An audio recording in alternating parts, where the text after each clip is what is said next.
আজকে আমরা কল্পায় উঠেই দেখতে পেয়েছিলাম কিন্নর কৈলাস ঘুম থেকে উঠেই। তো এখন আমরা বেরোচ্ছি টাবোর উদ্দেশ্যে। 8:30 বাজছে, চলো যাওয়া যাক। আমরা এগোতে থাকছি, গাছের সংখ্যা কমতে থাকছে, শুকনো পাহাড় বাড়তে থাকছে। এই যে এখনো অবধি গাছ দেখা যাচ্ছে, স্পিতি ভ্যালির রাস্তাটা ঢুকে গেলে গাছ দেখা যাবে।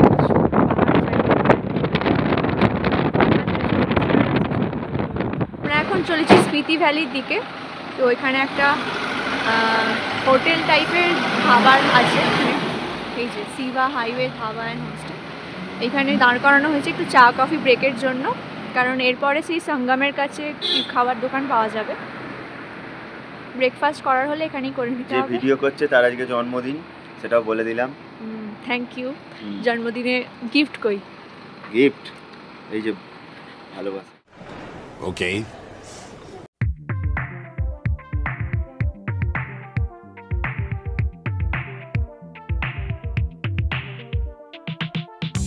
আমরা এসেছি গ্রামে, POOH। कौन है वो लड़का जो दोबारा मुझके मुझे नहीं देखा। এই যে অনেকক্ষণ পরে একটা গ্রাম দেখা দিয়েছে, গ্রাম গাছপালা, হ্যাঁ গাছপালাও দেখা দিয়েছে। এতক্ষণ চারটে গাছপালা দেখা দিয়েছে। এই পাহাড়টার পেছনেই চায়না, সব চাইনিজ প্রোডাক্টগুলো বেচে এখানেই। ওই তো কুকুর লেক পাশে দিয়েটাই সব में है। এই পাহাড়টার উপরে আমরা नाको যাবো আজকে। नाको থেকে যাব टाबो। टाबो दूसरा पहाड़ क्या होगा? टाबो पे और नीचे होके आगे इसी नदी के साथ आगे और एक पहाड़। এই হচ্ছে খাব ব্রিজ। আমি এখন খাব ব্রিজের ওপরে দাঁড়িয়ে, আর এই হচ্ছে সঙ্গম, যেখানে মিলিত হয়েছে শতদ্রু আর স্পিতি নদী।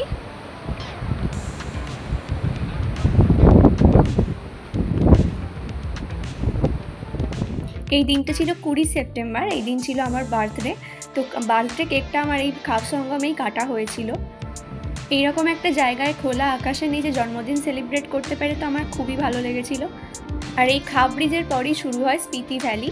সেটার রাস্তাটা তো তোমরা পরের ভিডিওটায় দেখতেই পারবে। জাস্ট এই যে ওই দিকের যে দূরের নদীটা বয়ে চলেছে ওটা হলো শতদ্রু, ওই দিকের নদীটা। আর এটা হলো স্পিতি নদী। শতদ্রুর সাথে স্পিতি নদী এসে এখানে মিশেছে।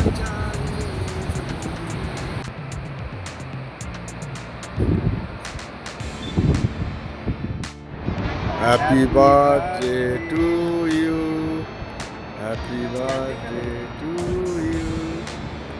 Happy birthday to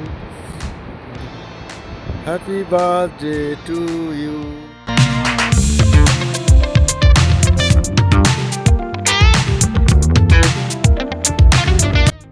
স্পিতির রাস্তায় আমরা ঢুকে গেছি। এতক্ষণ যে রাস্তাগুলো দেখলাম সেগুলো তো শুধু ট্রেলার ছিল, এখন তো পিকচার শুরু হলো। অসম্ভব সুন্দর রাস্তা, আর ওয়েদার একদম ক্লিয়ার।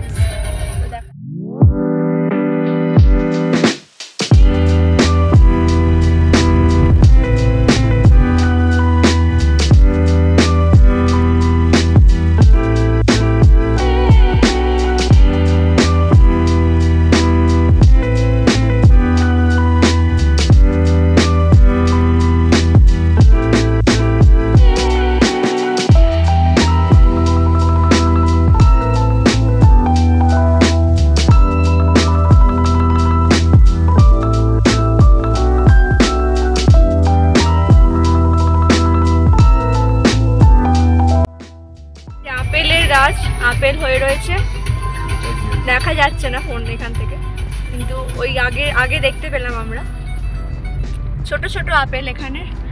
আর এই হচ্ছে ভিউটা, পাগল হয়ে যাব।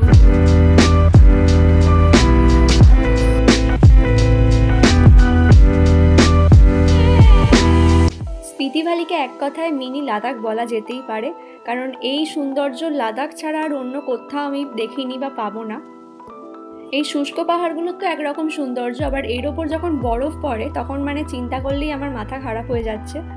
এখন এই ওপরটাতে বাবা আর ও মিলে উঠবে, আমাদের পক্ষে সম্ভব নয়। প্রচণ্ড সুন্দর ভিউ পাবে ওখান থেকে, ভিডিও করে আনবে। এই যে উঠছে, আমরা এখন যাচ্ছি নাকো লেকে। নাকো লেকে যাওয়ার জন্য এইরাম সিঁড়ি দিয়ে নামতে হবে। এই যে চলো, পুরো নীল জল এখানটা, পুরো নীল জল। বোটিং এর ব্যবস্থাও আছে, কিন্তু এরপর থেকে আর নামাটা মুশকিল, এই অবস্থা। ওই যে বোটিং এর ব্যবস্থা আছে, কেউ চাইলে বোটিং করতে পারো, কিন্তু আমরা করব না। পুরো নীল জল, দেখতে দারুণ লাগছে। এই যে আমরা ওইখান থেকে এইদিকে রাস্তা ছিল, আমরা এলাম। দেখতে অসম্ভব সুন্দর।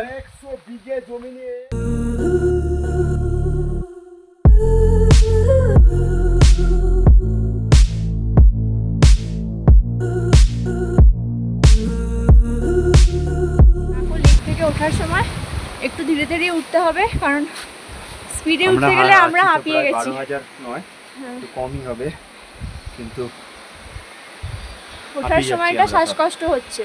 তাই যাদের একটু প্রবলেম থাকবে, একটু ধীরে সুস্থে রেস্ট নিয়ে নিয়ে উঠবে বা নামবে। নামার সময়টা প্রবলেম হবে না, ওঠার সময়টাই বেশি প্রবলেম। কতটা 12,000 এর কাছাকাছি নাকি? না 11,000 হবে। 11,000 কি? তো আমরা যে সিকিমে যা পাহাড় দেখি সব 7,000 8,000 এর মধ্যে। আর গাছপালা এখানে মোটামুটি গাছ এখানে কম না, আছে। এই জায়গাটা রয়েছে, এই কিন্তু জায়গাটা সব আছে। জায়গায় গাছ কম, হ্যাঁ, সেই শুকনো কারণে পাহাড়। আরো বেশি প্রবলেমটা হয়। আর এরপর আমরা চলে গিয়েছিলাম নাকো মনেস্ট্রি দেখতে। মনেস্ট্রির ভেতরে আমরা ঢুকতে পারিনি, কারণ মনেস্ট্রি ভেতর থেকে বন্ধ ছিল, বাইরেটাতেই আমরা ঘুরেছি। এখন আমরা এসেছি নাকো মনেস্ট্রি ঘুরতে। এই যে মনেস্ট্রি এখন বন্ধ, তো এমনি বাইরেটাতেই আমরা ঘুরছি। বাইরেটা বেশ সুন্দরই, চারিদিকটা পাহাড়ে ঘেরা। সুন্দরী নয়, সুন্দর সুন্দর। আচ্ছা, সেলফি তুলবো জন্মদিনের বার্থডে। এরপর আমাদের ড্রাইভার দাদা নিয়ে গিয়েছিলেন এই হোটেলটাতে। এখানে খুব বড়সড় হোটেল তোমরা পাবে না একদম, যেহেতু অনেকটা উঁচুতে অবস্থিত, সেই কারণে এই ছোটোখাটো হোটেলগুলোতেই ডিনার লাঞ্চ সারতে হয়। আমাদের লাঞ্চটা কমপ্লিট হয়ে গেছে। থুপকা যে জিনিসটা হয়, তো সেটা আমরা ভেবেছিলাম যে মোমোগুলো যে বড় বড় হয় সেইগুলোকে ভেবেছিলাম, বাট এখানে অন্যরকম। এখানে ওই র্যামেন টাইপের হয় এটা, মানে ওই মোটা যে নুডলসগুলো হয় সেগুলো ওই স্যুপ করে বানায়, আর তার উপরে আপনাদের চিকেন বা তোমার মটন মোমো এইসব দিয়ে দেয়। লেজ নাড়ছে, দেখো ছবি তুলছে, স্মাইল বলো।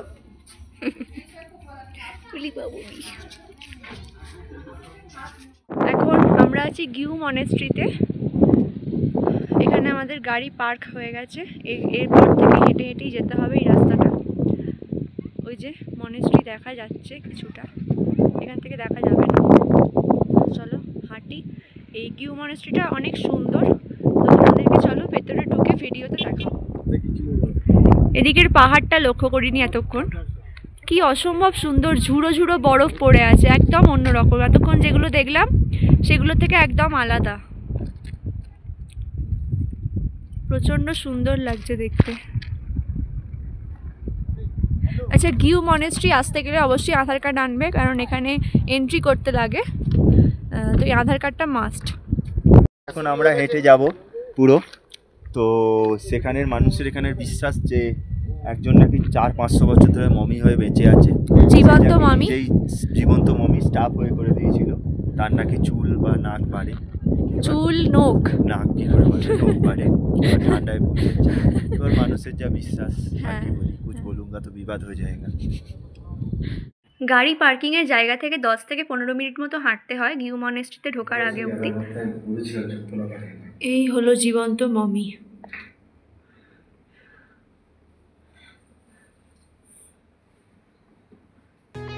মমিটি প্রায় 500 বছরের পুরানো। তো ইনি একজন ছিলেন বৌদ্ধ ভিক্ষুক, এনার নাম ছিল সাং তেনজিং। ভূমিকম্পে এনাকে পাওয়া যায়, আর ওখানকার বিশ্বাস এখনও ওনার দাঁত আর নখ বাড়ে। তো ভিউ মনেস্ট্রি সকাল 6টা থেকে সন্ধ্যে 6টা অবধি খোলা থাকে, কিন্তু এই মমিটিকে তোমরা সারাক্ষণই দেখতে পাবে, মানে যখনই তোমরা যাও। এটার একটা আলাদা দরজা আছে, মানে আলাদা একটা ঘর আছে, উনি ওই ঘরের মধ্যেই থাকেন। এই হলো সেই ঘরটা, মানে এটা হলো মনেস্ট্রির একদম অপোজিট সাইড। তোমাদের আমি দেখাচ্ছি ভিডিওতে।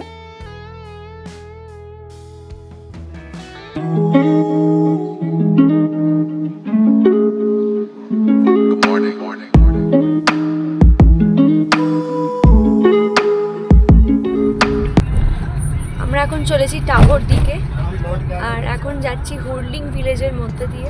একটা ছোট্ট গ্রাম, হোমস্টে আছে, একটা রেস্টুরেন্ট আছে, এর সাথে চলছে স্পিতি নদী।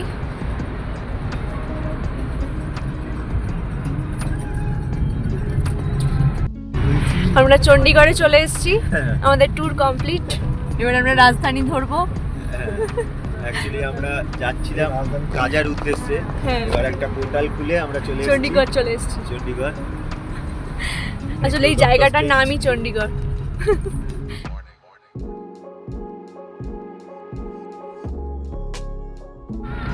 এই যে শহরটা দেখা যাচ্ছে, এটাই হলো তাবো ভিলেজ। তো আমরা এখন ওটাতেই যাচ্ছি। আমাদের যে ড্রাইভার দাদা ছিলেন উনি খুবই ভালো ছিলেন, মানে গাড়ির ড্রাইভিংয়ের হাত খুবই ভালো ছিল। তোমরা যদি এই নাম্বারটা চাও তাহলে আমায় কমেন্ট করো, আমি কমেন্টে দিয়ে দেবো। টাবোতে আমরা স্টে করেছিলাম হোটেল গাংচেনে। এটা একদম টাবো ব্রিজটার সামনেই, খুবই সামনে, মানে দেখা যাচ্ছে হোটেল থেকেই। এই হচ্ছে আমাদের হোটেল গাংচেন, একদম সুন্দর লোকেশান, সামনেই নদী, স্পিতি নদী, আর এই হচ্ছে আমাদের ভিউ। গাড়ি পার্কিংয়েরও সুবিধা আছে, খুব সুন্দর জায়গাটা। রুমগুলো তোমাদের দেখাবো। এটা হলো হোটেল গাংচেনের রুমগুলো তোমাদের দেখাই, একদম পাশাপাশি, মানে এইটা একটা রুম আর এইটা আর একটা রুম। রুমগুলো খুবই সুন্দর, নিট অ্যান্ড ক্লিন, আর ভিউটাও খুবই সুন্দর। এখানে বেড,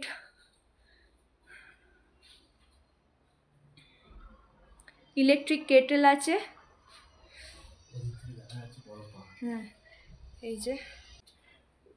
আর এখান থেকে ভিউটা দেখো, পুরো ব্রিজটা দেখা যাচ্ছে, আর এখানের পাহাড়গুলো দেখো, মানে মারাত্মক সুন্দর। আর ওখান থেকে বরফ পাহাড়টাও দেখা যাচ্ছে, এই যে। উফ, প্রচণ্ড সুন্দর ভিউ, একদম দারুণ রুম, আর নিট অ্যান্ড ক্লিন, আর এনাদের বিহেভিয়ারও খুবই সুন্দর। চারিদিকটা পাহাড়ে ঘেরা, ব্যালকনি থেকে ভিউটাও খুবই সুন্দর। এই যে এটা বাবা, আর এখানে একদম সুন্দর একটা ভিউ। সকালে উঠে জাস্ট কোথাও যাওয়ার দরকার পড়বে না, এখানে বসে একটা চা বা কফি নিয়ে এই ভিউটা উপভোগ করবে। প্রচণ্ড সুন্দর, মানে তোমরা যদি টাবোতে থাকতে চাও অবশ্যই হোটেল গাংচেন রিভিউ দেখে বা প্রাইস দেখে গুগলে সার্চ করো, আমি হোটেলের নাম্বারটাও দিয়ে দেবো, এটা বুক করো। প্রচণ্ড সুন্দর। এখানে বুকিং সিস্টেম আছে। আচ্ছা, লাইট কোথায় আছে? এই যে লাইট, এই যে গিজারের ব্যবস্থাও আছে। হোটেলের নিচে ছিল ওনাদের রেস্টুরেন্ট, মানে ওখানে খাবার অর্ডার করে দিলে ওরা সেটা সেই মতো তোমাদের তৈরি করে দেবে। খুবই সুন্দর, আমি একটা ভিডিও নিয়েছি, তোমরা দেখো রেস্টুরেন্টটা। আর খাবারও ওখানকার খুবই ভালো ছিল, কোয়ান্টিটি কোয়ালিটি খুবই সুন্দর খাবার ছিল। দামটা একটু এক্সপেন্সিভ ছিল, কিন্তু ওই অত ওষুধে কিছু করারও নেই, মানে এরকমই এক্সপেন্সিভ হোটেল ওখানে। তো যাই হোক, ভিডিওটা কেমন লাগলো অবশ্যই কমেন্ট করে জানিয়ে যেও।